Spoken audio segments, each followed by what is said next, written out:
Okay, so this is my first video I've ever made, so we're going to kind of go through this together. Um, my formatting video is not going to be nowhere near as good as some of the ones that are on YouTube, and I posted one that you guys can look at that'll show the formatting, but I really want to get into a little bit more than just the formatting tools of Excel. It's a whole lot more powerful than that, rather than just making pretty data in a chart. So I want to go through, I want to show some example calculations and kind of show you what I expect in the next assignment using this video. So the first thing I want to do is we're just going to go through, we're going to make a chart. Um, and I would recommend you guys, after we watch this, maybe alongside of me, open up Excel and do the same thing. You can pause the video and enter this stuff as you go.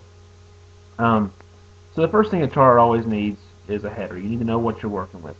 Excel is very easy to enter data, just like I mentioned in the assignment. So we're just going to call this payroll data. You can simply type that in, and anytime you enter any kind of text into a cell, it always aligns to the left. All right, I'm going to show you how to change that later. So I've got payroll data, and then we're going to look at a couple of different types of employees. So we're going to go with employee title.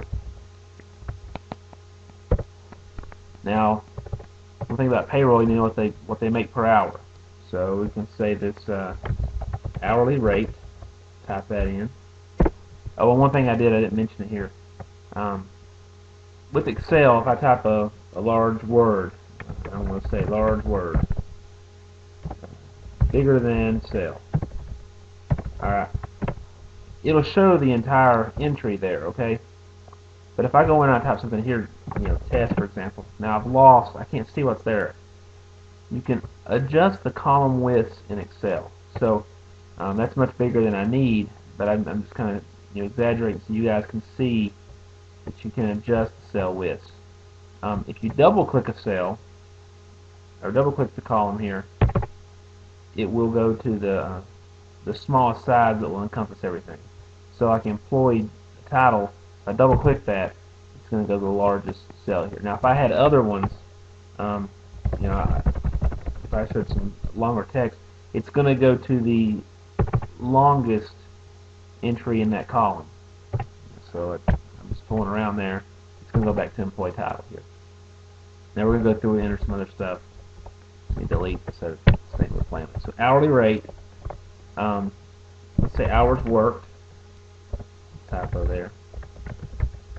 Hours worked. Okay. And then let's see here, most of my template. We'll go gross pay. And that's going to be a calculated table that we're going to do.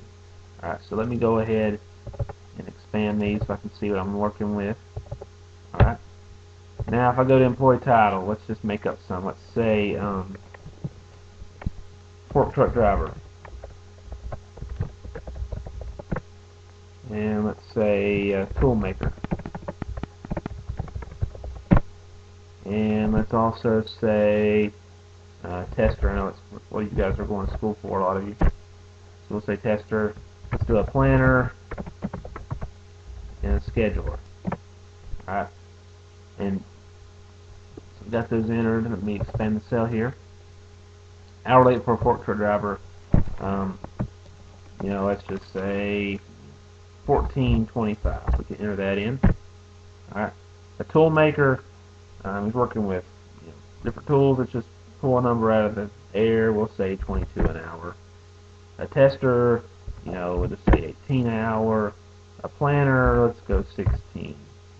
40 an hour. And a scheduler, we'll go 17.05 an hour. I'm just making all this up. Hours work. A fork truck driver, let's say he works 45 hours a week. Alright, a tool maker. Let's say he's in there about 45 hours a week. A tester, go 50 there. A planner, we'll say 40 there, and 40 for the scheduler. Now, I want to format this text here because this is a dollar amount. So let me highlight the cells that I want to format. Alright, there's a couple of things you can do.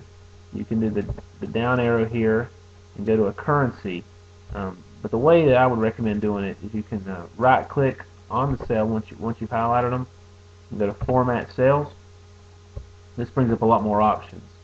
All right, the number will tell you what kind of entries in the cell. So a general allows you to put anything in there you really want. No specific number format.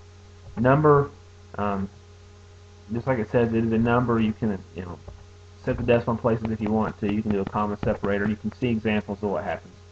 And then, if I wanted to have it such that negative numbers, if I wanted to be red, I can select that here. If I'm in parentheses in red, that's the options. That's a big deal with accounting. Currency, which is what we want it to be. This is going to be in a currency, and we need 2 decimal places because we've got 14.25 and 17.05. If I put it at 1 decimal place, I would lose some of that. So I'll show you what will happen if I do 1 decimal place. It rounds it up. See, 14.3, 16.4, and 17.1. But you can see up here in the edit bar exactly what those numbers are. All right. Now I want those to be 2 decimal places. I can go back and do right-click on it and go to Format Cells. Another option that's a little bit shorter is I can go here and do increase decimal or decrease decimal. It's a little shortcut they put on here for you. So I'll put it back to 2. Hours worked. That's an even number. We won't put that there. Now we're going to do a calculation. And this is really the big deal with Excel and the spreadsheet software. Is rather than get a calculator out and then type in 45 times 14.25 and enter that number, and then 22 times 45 and enter that number, you can have Excel do that automatically for you. And the way you do this, you enter functions. And you always start a function with equals. Alright, that puts me in the function. So then I can put equals, and then I select the cell that I want to mess with. So I'm going to say B3. Alright.